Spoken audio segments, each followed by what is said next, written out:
बिस्मिल्लाहिर्रहमानिर्रहीम अस्सलाम वालेकुम डियर व्यूअर्स। अगर आपने ओवरऑल पाकिस्तान से एएसएफ यानी एयरपोर्ट सिक्योरिटी फोर्स में आपने जिस भी पोस्ट का टेस्ट देना है तो ये वीडियो आपके लिए बहुत ही ज़्यादा इंपॉर्टेंट है, क्योंकि इस वीडियो में रियाजी के जो अहम तरीन क्वेश्चन है जो आप लोगों के टेस्ट में आ सकते हैं या इस तरह के क्वेश्चन आप लोगों के टेस्ट में आते हैं, इस वीडियो में फुल तफसील और डिटेल के साथ डिस्कस होंगे। तो आप लोगों ने कोशिश करनी है, कंसेप्ट सीखना है, आपने रट्टा हरगज नहीं लगाना, ताकि इससे जो मिलता जुलता आपके टेस्ट में अगर आता है तो आप इजीली आसानी से उसे हल कर सको। इससे पहले भी कुछ वीडियोस अपलोडेड हैं, उनका लिंक इस वीडियो की डिस्क्रिप्शन में मौजूद है। तो इस वीडियो का बाकायदा आगाज करते हैं। Question number 1. Naseem gave 25% of a profit to his partner. If the partner got rupees 4,000, what will remain? यानी इस क्वेश्चन में हमें यह बताना है कि नसीम ने अपने पार्टनर को 25% यानी नसीम ने 25% का प्रॉफिट यानी मुनाफा दिया है अपने पार्टनर को, अपने हिस्सेदार को।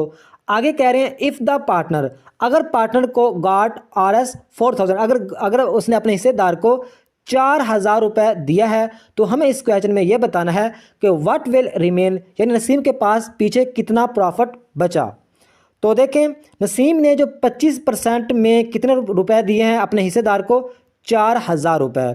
तो हम क्या करेंगे, हम यहाँ पे लिखेंगे 25% में कितने पैसे दिए हैं नसीम ने अपने हिस्सेदार को, 4,000 रुपये। तो परसेंट हमेशा 100 से ही निकलती है। तो पीछे नसीम के पास कितने परसेंट बचे, 75 यानी 75% पीछे नसीम के पास बच गया। तो 75 में 25 कितने हैं, 3 हैं। 25 एकम 25, 25 दूना 50, 25 दिया 75 यानी 75। तो 75 में कितने हैं, 25, 3 हैं। तो 25% में 4,000 बनते हैं। तो 75 में 3 25 हैं, तो हम क्या करेंगे, 4,000 को 3 के साथ ज़रब कर देंगे तो हमारा राइट आंसर आ जाएगा। तो 4,000 को 3 के साथ अगर ज़रब करें तो इसका जवाब आता है 12,000। यानी नसीम के पास पीछे कितने रुपए बचे हैं, 75% में 12,000 रुपये पीछे बचे हैं। तो इसका राइट आंसर बनेगा सी ऑप्शन, 12,000। उम्मीद है कि इस क्वेश्चन की आप लोगों को समझ आई होगी। अगर जिस क्वेश्चन की समझ ना आए लाजमी मुझे कमेंट बॉक्स में बताइएगा। तो नेक्स्ट क्वेश्चन है, the school have 90 male teachers out of 150, what is percentage of female teacher. यानी एक स्कूल है, एक स्कूल में टोटल 150 टीचर हैं, जिनमें से 90 यानी 90 मेल टीचर हैं। तो हमें इस क्वेश्चन में यह बताना है कि फीमेल टीचर की परसेंटेज कितनी है। तो देखें टोटल कितने हैं एक स्कूल में टीचर, 150, जिनमें से मेल कितने हैं, 90 यानी 90 मेल टीचर हैं। तो हम क्या करेंगे, टोटल में से मेल टीचर को माइनस यानी तफरीक कर देंगे। तो मेल टीचर कितने हैं, 90। तो 150 में से 90 को अगर तफरीक करें तो जवाब कितना आता है, 60 यानी 60। तो फीमेल टीचर की तादाद कितनी है, 60। लेकिन हमें यह जवाब परसेंटेज में बताना है। तो हम क्या करेंगे, हम यहाँ पे लिखेंगे फीमेल टीचर की तादाद कितनी है, 60। तो तकसीम करेंगे टोटल के साथ। तो टोटल कितनी है, 150 टीचर। तो 160 ओवर 150, तो ज़रब कर देंगे 100। इस तरह का कोई भी क्वेश्चन आएगा आप सेम इस तरह हल करेंगे। तो देखें ये 0 इस 0 के साथ कट गया, 15 एकम 15, 15 चौका 60। तो 4 को इस 10 के साथ ज़रब करेंगे, 10 चौका 40, यानी फीमेल टीचर की तादाद कितनी है, 40%। तो ये जवाब हमें कहाँ पे मिल रहा है, ए ऑप्शन पे मिल रहा है 40%। तो फीमेल टीचर की तादाद कितनी है, 40%। क्वेश्चन ही है, देखें if Sami age is 27 years in 2019 then his age is 2009 was. यानी इस क्वेश्चन में ये कह रहे हैं कि समी की एज जो 27 साल थी, 2019 में 27 साल थी, तो 2009 में उसकी एज क्या थी, ये हमें इस क्वेश्चन में बताना है। नीचे ये ऑप्शन दिए हुए हैं। तो देखें सिंपल, कुछ भी नहीं करना। 2000 मतलब है कि 19 में उसकी एज कितनी है, 27। तो हम क्या करेंगे, 2019 से मतलब है कि 2009 को क्या करेंगे, माइनस कर देंगे। तो पीछे जवाब कितना आएगा आप लोगों को भी पता है, 10 साल। तो 10 साल जवाब आएगा। तो हम क्या करेंगे, इस 27 में से 10 को माइनस करेंगे, जवाब पीछे कितना आएगा, 17। तो इसका जवाब आएगा 17। तो 17 हमें कहाँ पे मिल रहा है, ए ऑप्शन पे मिल रहा है। तो नेक्स्ट क्वेश्चन है, if 25% proposals are rejected for a project, what is the ratio of number of proposals accepted to the number of proposals rejected. इस क्वेश्चन को आप लोगों ने समझना है कि 25% जो प्रपोजल हैं वो रिजेक्ट हुए। एक प्रोजेक्ट है, एक प्रोजेक्ट के 25% जो प्रपोजल हैं वो रिजेक्ट हुए हैं यानी नामंजूर हुए हैं। तो आगे कह रहे हैं what is the ratio of number of proposals accepted to the number of proposal rejected. यानी आप रेशियो यानी निस्बत तनासब बताओ कि कितने प्रपोजल एक्सेप्ट हुए हैं और कितने रिजेक्ट हुए हैं। तो देखें सिंपल क्वेश्चन है कि 25% मतलब एक देखें 25% क्या है, 25% तो रिजेक्ट हुए हैं, 25% रिजेक्ट हुए, ये हमें पक्का पता चल गया।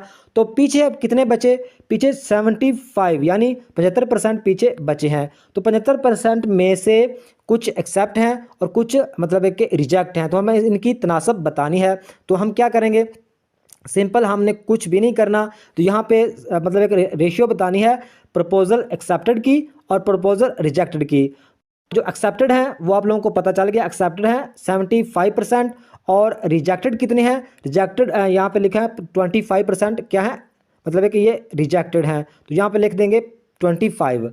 तो हम क्या करेंगे 75/75 तकसीम 25%, तो 25 एकम 25 और 25 तिया 75 यानी 3:1, ये हमारा राइट आंसर आ जाएगा। तो ये हमें कहाँ पे मिल रहा है, बी ऑप्शन पे मिल रहा है। तो नेक्स्ट क्वेश्चन है 1 एकड़ is equal to dash square foot, यानी इस क्वेश्चन में हम ये बताना है कि 1 एकड़ मतलब है कि 1 एकड़ यानी ज़मीन की बात हो रही है, तो 1 एकड़ में हमें बताना है कि फुट कितने होते हैं, स्क्वायर फुट कितने होते हैं। तो इसका राइट आंसर है डी ऑप्शन। इसको आप लोगों ने एग्जैक्ट चाहे रटा लगा लो चाहे जैसे भी करो, आप लोगों ने याद रखना है 43,560 स्क्वायर फुट, यानी 1 एकड़ में स्क्वायर फुट कितने होते हैं, 43,560 स्क्वायर फुट। नेक्स्ट क्वेश्चन है a toy is sold for Rs 220, what was the cost if the rate of profit was 10% of the cost। यानी इस क्वेश्चन में सिंपल ये कह रहे हैं कि एक जो खिलौना है टॉय, एक जो खिलौना है उसको मतलब है कि फ़रोख्त किया गया, बेचा गया है 220 रुपये का, 220 रुपये का बेचा गया है। लेकिन आगे मतलब है कि वो ये कह रहे हैं कि 220 का बेचा गया तो उसे क्या हुआ, 10% का प्रॉफिट हुआ, 10% का मुनाफा हुआ है।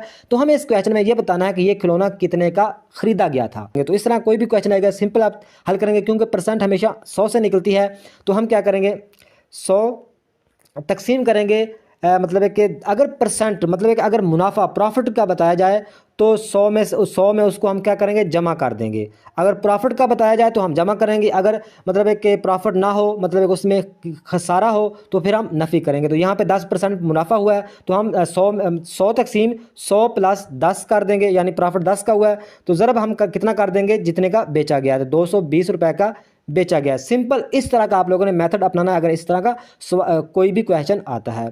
तो हम क्या करें दोबारा इसको लिखते हैं कि 100 तकसीम 100 में 10 को जमा किया तो 110 बन गया, और ज़रब करना कितना करेंगे जितने का बेचा गया, 220। तो इसको हम मतलब इसको हल कर देंगे, ये 0 इस 0 के साथ कट जाएगा, 11 एकम 11, 11 दूना 22। तो 100 को हम अगर 2 से ज़रब करें तो कितना जवाब आता है, 200 जवाब आता है। तो इस तरह आप कोई भी क्वेश्चन आएगा आप इस तरह सेम हल करेंगे, आपको लोगों को कोई फार्मूला याद करने की ज़रूरत नहीं है। तो इसका राइट आंसर है सी ऑप्शन 200। तो नेक्स्ट क्वेश्चन है a worker is paid Rs 2130 for 6 days. आगे कह रहे हैं if his total wages during a month adds up to Rs 9230 find the number of days he worked in the month. तो ये question बड़ा घुमा फिरा के पूछा गया है, हालांकि इस क्वेश्चन में कुछ भी नहीं है कि वो सिंपल ये कह रहे हैं कि एक वर्कर है, एक मजदूर है, वो 6 दिनों में मतलब है कि 6 दिन वो काम करता है तो उसको जो सैलरी मिलती है, जो पेड उसे किया जाता है 2130 रुपये, यानी 6 दिनों में वो कितना कमाता है 2130 रुपये में। तो हमें इस क्वेश्चन में ये बताना है कि अगर वो मतलब है कि एक महीने में 9230 रुपये 9230 रुपये कमाता है तो वो कितने दिन काम करेगा। सबसे पहले हम इस बात को चेक करेंगे कि 6 दिन में वो 2130 रुपये कमाता है तो वो एक दिन में कितने रुपए कमाता होगा। तो इसके लिए हम क्या करेंगे, सिंपल कुछ भी नहीं करना, 2130 को हम तकसीम करेंगे 6 के साथ।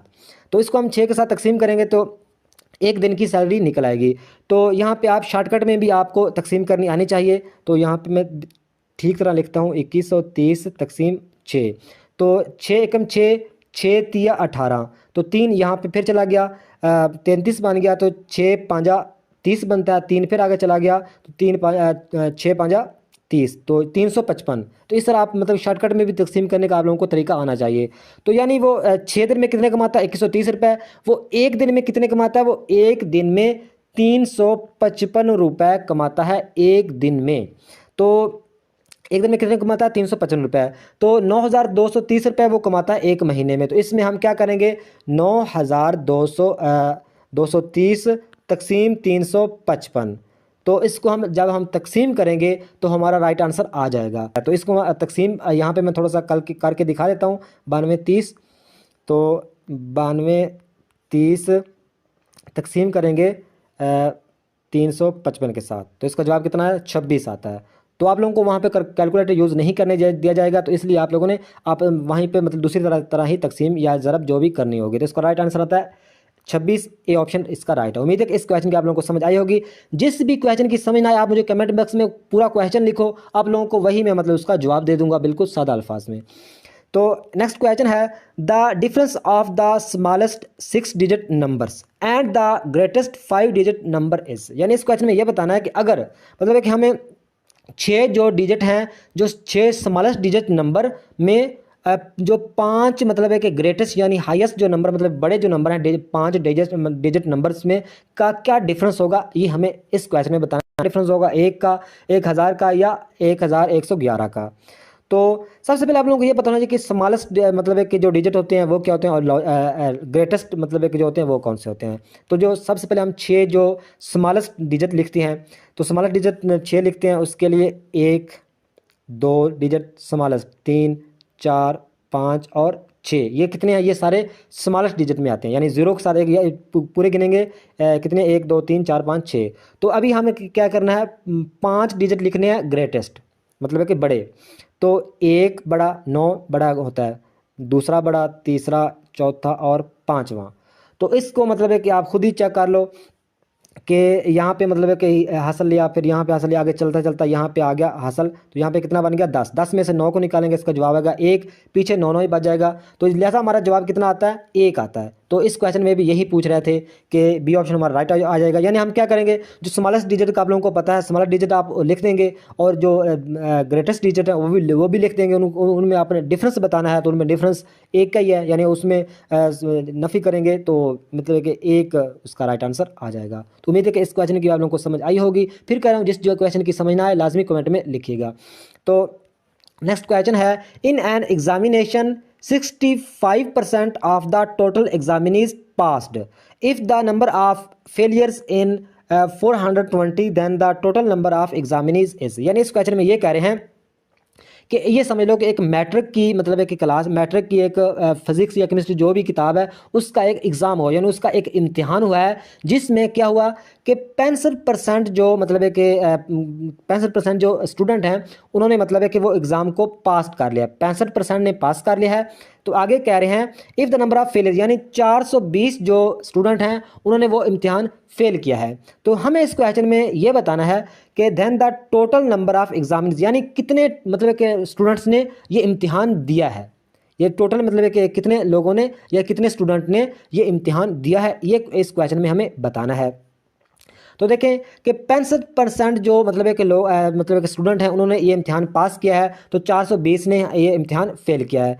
तो हमें मतलब है कि अगर ये बात करें, परसेंट हमेशा 100 से निकलती है, तो 100 में से 65 ने क्या किया है? इम्तिहान पास किया है। मतलब है कि बाकी कितने बचे?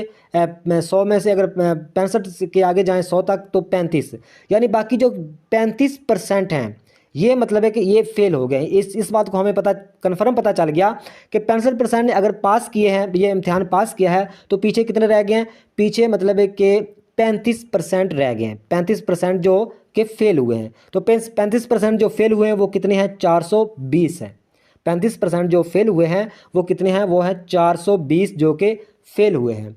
तो सबसे पहले हम क्या करेंगे, हम सबसे पहले 1% निकालेंगे कि 1% में कितने स्टूडेंट फेल हुए हैं। तो 420 को 35 के साथ तकसीम करेंगे, तो यहाँ पे कर लेते हैं 420 तकसीम 35, तो इसका जवाब कितना था? 12। यानी 1% में, यानी 1% में अगर 1% की बात करें तो 1% में 12 मतलब एक स्टूडेंट आते हैं।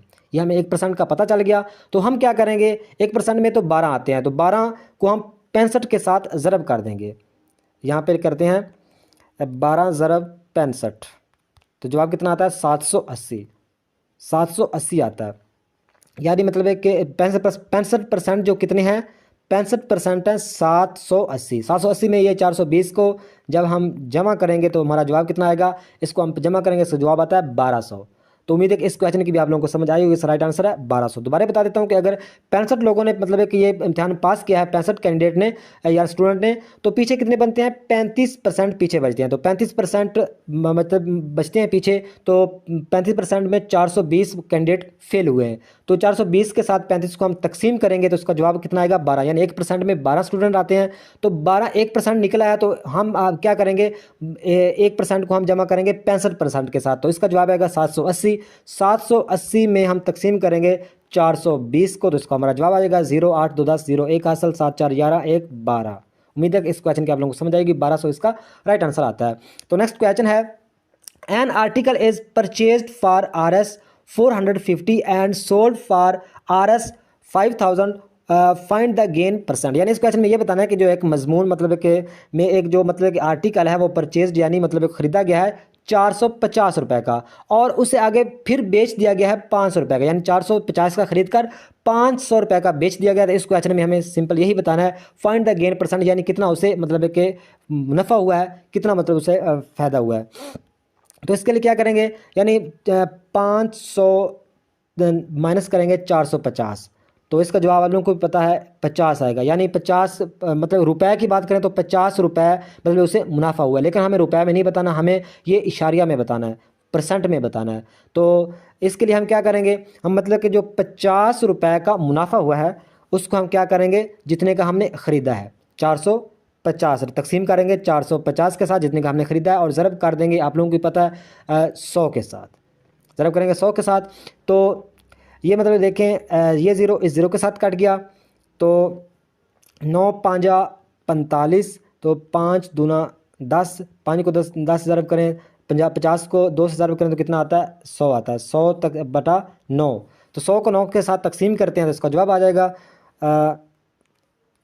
100 तकसीम 9, तो इसका जवाब कितना आता है? 11.11 यानी 11.11। तो उम्मीद है कि इस क्वेश्चन की वालों को समझ आई होगी। सी ऑप्शन हमारा राइट बनता है 11.11। यानी हम क्या करेंगे? सबसे पहले हम जो हमें प्रॉफिट कितना आया 50 रुपये का, लेकिन हमें इशारे में बताना है, तो हम क्या करेंगे? 50 को तकसीम, तो 50 तकसीम होगा जितने का हमने परचेज़ किया है, तो 450 का हमने परचेज़ किया, ख़रीदा है, तो ज़रा कितना करना है? 100 करना है, तो इसको हम हल कर देंगे, इसका राइट आंसर आ जाएगा 11.11%।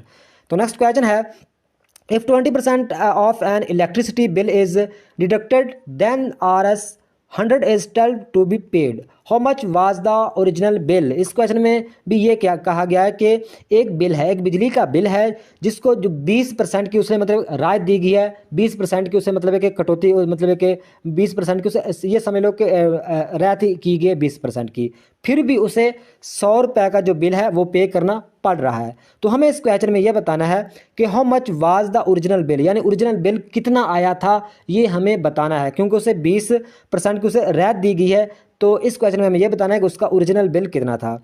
तो आप ये सबसे पहले ये समझो कि 80% जो बिल है वो कितना है? 100 रुपये। 80% 100 रुपये, यानी 20% की तो उसे राहत मिली है ना, पीछे जो 100 रुपये हम पे कर रहे हैं वो कितना बनता है वो आप लोगों को भी पता है, वो 80% बनता है।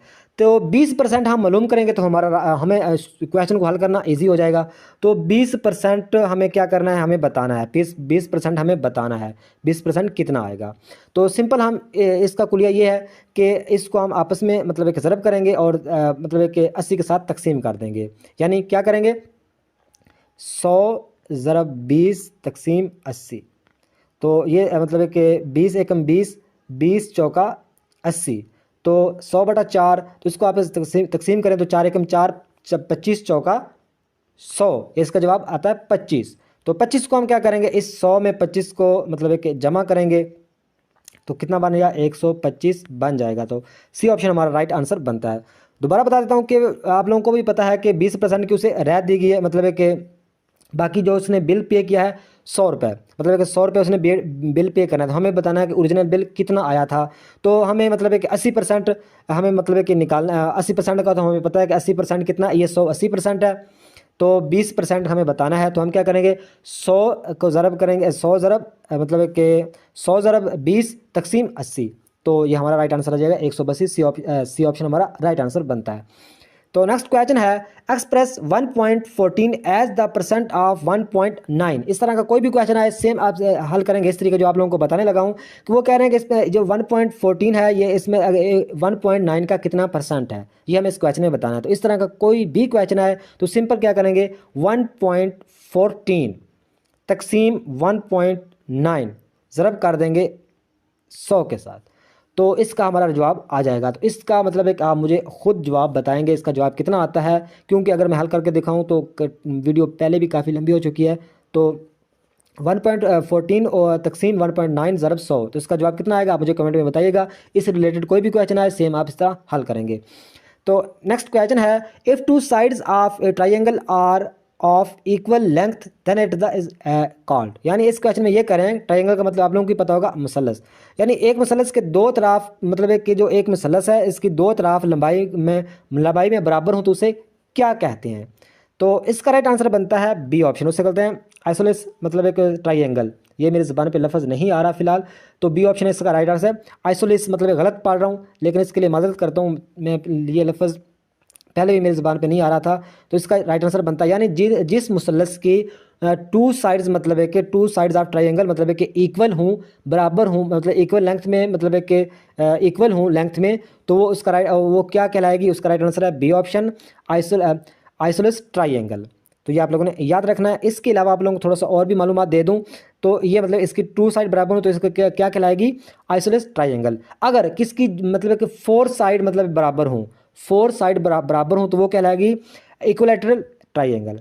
इक्विलैटरल ट्राइंगल कहलाएगी जिसकी फोर साइड बराबर हों, ये भी आप लोगों ने याद रखना है। अगर ये क्वेश्चन आ जाए कि मतलब है कि जिस मतलब है कि ना तो ऐसी मुसल्लस है, ऐसा ट्राइंगल है जिसकी ना तो कोई साइड बराबर है, मतलब नो साइड, कोई साइड उसकी बराबर नहीं, ना ही उसकी मतलब है कि कोई उसका एंगल बराबर है, ना उसका एंगल बराबर है ना उसकी साइड बराबर है, तो वो क्या कहलाएगी, तो वो कहलाएगी स्केलिड ट्राइंगल। तो इसके बारे में थोड़ा सा आगे भी आप लोगों को बता देता हूँ। यानी जिसकी फोर साइड्स मतलब इक्वल हो वो कहलाएगी इक्विलैटरल, ये आप लोगों ने याद रखना है। दूसरा ये आप लोगों ने याद रखना है कि एक ट्राइंगल है जिसकी नो इक्वल साइड, ना तो उसकी कोई साइड इक्वल है ना मतलब उसका कोई नो इक्वल एंगल, ना उसका इक्वल मतलब है कि इक्वल एंगल है, वो क्या कहलाएगी स्केलिन ट्राइंगल, वो कहलाएगी स्केलिन ट्राइंगल।